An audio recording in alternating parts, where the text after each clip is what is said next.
Globalization is older than we think. When people hear the word globalization, they think of cargo ships, stock markets, and the internet. It feels modern, recent, unavoidable. But the truth is, globalization is ancient. 3,000 years ago, the world was already connected, not by satellites or airplanes, but by trade routes, diplomacy, and shared dependence. A city collapsing in one region could disrupt economies thousands of miles away. This is the story of the first globalization and how the ancient world became far more connected than we imagine. The Bronze Age Network. By 1300 BCE, civilizations were no longer isolated. The Bronze Age world stretched from the Mediterranean to the Indus Valley, bound together by one critical resource: bronze. To make it, you needed copper and tin, and no empire controlled both. That forced long-distance trade. Tin traveled from Central Asia. Copper came from Anatolia and the Arabian Peninsula. Finished tools and weapons spread across continents. Without global trade, entire civilizations would collapse. Mesopotamia, the world's first trade hub. Mesopotamia was rich in farmland, but poor in resources. So the Sumerians and Babylonians turned outward. Clay tablets record shipments of copper, timber, and precious stones arriving from distant lands. Merchants became essential. Contracts were written. Accounting systems evolved. In fact, writing itself expanded not for storytelling, but for trade. Globalization began not with ideas, but with necessity. The Indus Valley and Trust.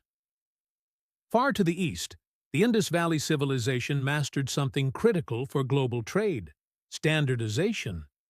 Their cities used identical brick sizes, precise weights, and uniform seals. Indus artifacts have been found in Mesopotamia, and Mesopotamian texts refer to a trading partner called Meluha. This wasn't accidental contact. It was organized international commerce built on trust and reliability. Egypt and diplomacy. Egypt had gold and grain, but it still depended on foreign resources. Instead of constant conquest, Egypt relied on diplomacy. The Amarna letters reveal kings exchanging gifts, arranging royal marriages, and negotiating trade agreements across the Near East. Gold flowed outward. Horses, silver, and timber flowed in. This was globalization maintained not by war, but by negotiation. Peace, technology, and the Hittites. In Anatolia, the Hittites controlled vital metal resources and early iron technology. After the Battle of Kadesh, Egypt and the Hittite Empire signed the first known peace treaty in history. What followed wasn't isolation. It was exchange. The Hittites shared metallurgy. Egypt shared agricultural knowledge. Peace strengthened globalization rather than ending it. When globalization collapses around 1200 BCE, the system broke. Trade routes failed. Cities burned.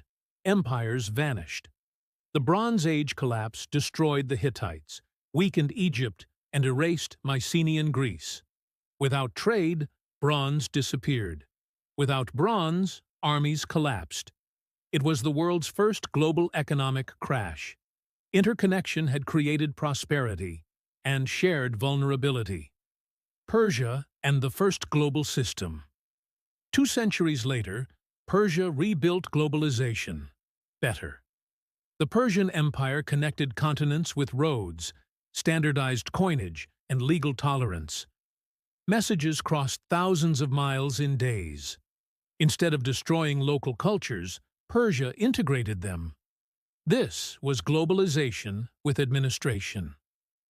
The world never went back. Globalization did not begin in the modern age.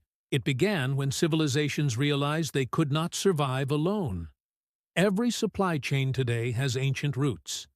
Every global crisis echoes the Bronze Age collapse. The world didn't suddenly become connected. It always was.